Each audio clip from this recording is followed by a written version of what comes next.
We have Dr. Michael Redovian and Dr. Kristen Stefanski with us from Akron Children. Welcome, doctors. Would you mind telling us a little bit about yourselves and what you do for Akron Children? Sure. So I'm Dr. Stefanski. I'm a developmental behavioral pediatrician at Akron Children. So that means I see kids when there's a question about their development or learning or behavior. And I'm Dr. Redovian. I'm one of the child and adolescent psychiatrists. Do you guys know what a psychiatrist is? Yeah. You do? It's someone who sort of works with feelings a lot. Yeah, feelings, worries, behaviors, that kind of stuff. Whether that's talking about it or sometimes even giving medicine for it. So Dr. Stefanski, since our episode today is all about screens, we wanted to know if you talk about them with your patients and families. Yeah, that's a good question. So that is definitely something that we talk about quite often with patients and families. You know, we all, adults and kids, spend a lot of time on screens, and there are lots of fun things to do. But it's important for me to know about kind of how screens are being used at home. So when I'm talking with kids, I'm asking about how much time they're spending on their screens, what type of content they're seeing on screens, and also where they're viewing that content. Because even though there are lots of fun things that we access on screens, we also know that if it's too much or if there's certain content that's not the right type of content, that could potentially have a negative impact on things like development or sleep as well. And kind of like Dr. Stefanski said, I want to know a lot about what my patients are looking at, what they're engaging with on screens, whether that's video games or apps or, whatever. And I also want their parents to kind of be aware, because we know that the more that you guys can share what you're doing with your parents or, the adults in the house, the better off it's going to be for everyone involved, because then they don't have to worry about what you're doing. You don't have to worry about trying to hide stuff necessarily, and everyone can kind of be on the same page. Yeah, totally. What's a safe age for kids to start using screens, and why that age? Another good question. So generally we think that around age 2 is when it's okay to start introducing kind of a limited amount of screen time. And that's because kids under 2, particularly kids under 18 months of age, really don't understand screens and can't understand what they're seeing. So starting around age 2, a limited amount of high quality, educationally focused content is okay and is best when viewed together with a parent. Yeah, I would agree with that. And I think that as kids get older, you can start introducing a little bit more screen time. So, let's say around age 6 or so, we would start saying, hey, about an hour a day, maybe up to 2 hours as they start getting closer to being a teenager. And it's important to remember that that's not necessarily schoolwork, right? Because we know that you guys have to do work on the computer and that kind of thing. And we don't want that to count as screen time per se. That being said, sometimes you guys are on screens all day and then you come home and you want to be on more screens. And that can kind of get a little overwhelming for all parties involved. So we just want to make sure that it's not becoming a problem and that it's not kind of taking over your whole day. What were some positive moments that stood out to you in our first challenge where we let the family share one flip phone?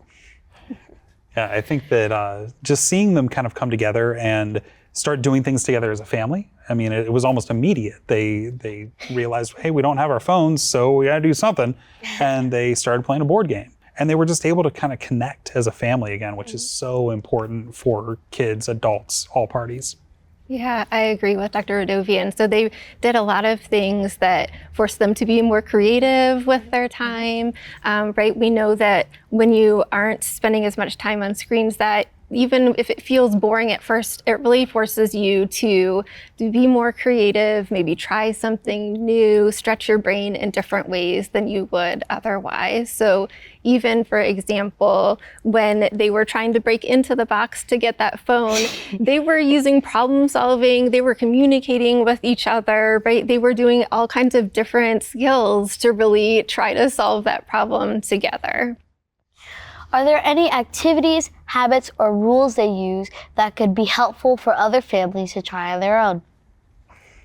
Yeah, so I think some general rules of them are that, spending time on screens isn't a bad thing, but we want to make sure that it's never interfering with things that are even more important than that. So we know for young kids and even for older kids, having that opportunity to interact with the grown-ups around them, with other kids, is so important. Those back and forth communications and interactions are hugely important for a child's development. And so we want to make sure that screen time isn't getting in the way of interacting with family and friends. We want to make sure it's not interfering with sleep. And also we want to make sure it's not keeping kids from being outside and being active and moving their bodies around, because those are really important things too. Yeah, and I think that sometimes the rules around, screen time can help with that connection. So the more you talk about it, the less scary it becomes, the more open it is, and the better off things are for the relationship.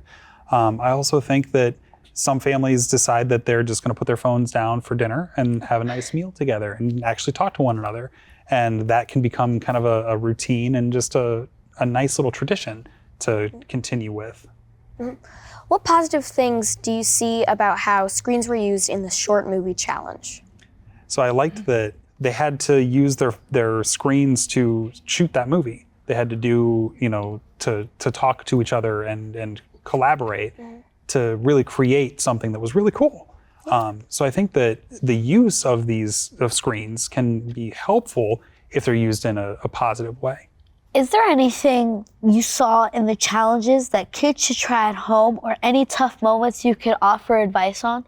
From the challenge, we saw that there was, even though the challenge where the family gave up their phones, that was really hard for all of them, right?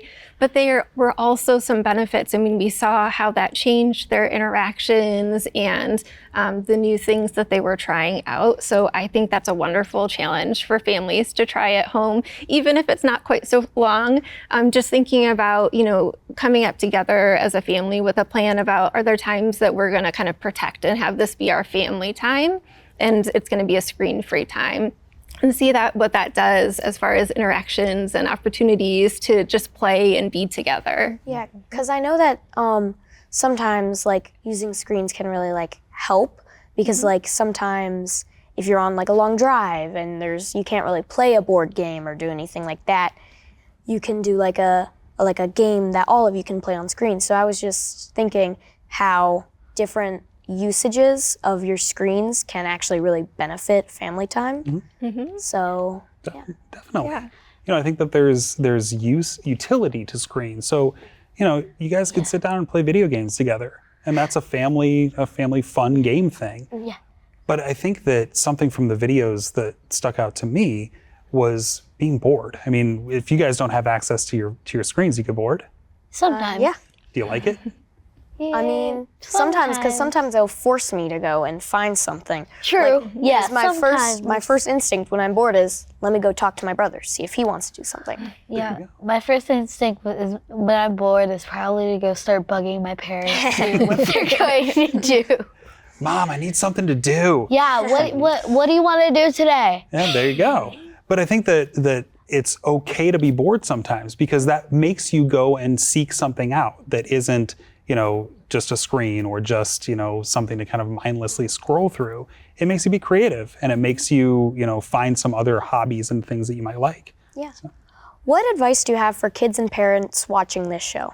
Some of the things that we would hope people would take away would be, again, not all screen time is bad, but we want to make sure that it's appropriate and safe. It's always best when done together as a family. So whenever parents and guardians are able to kind of co-view together with kids, that's always best. And coming up with a plan that everybody is comfortable with, so that you can get all of the good things out of screen, all of that, opportunities for communication and for fun and engagement, but also making sure that we're limiting any kind of potential harms that can come from screens.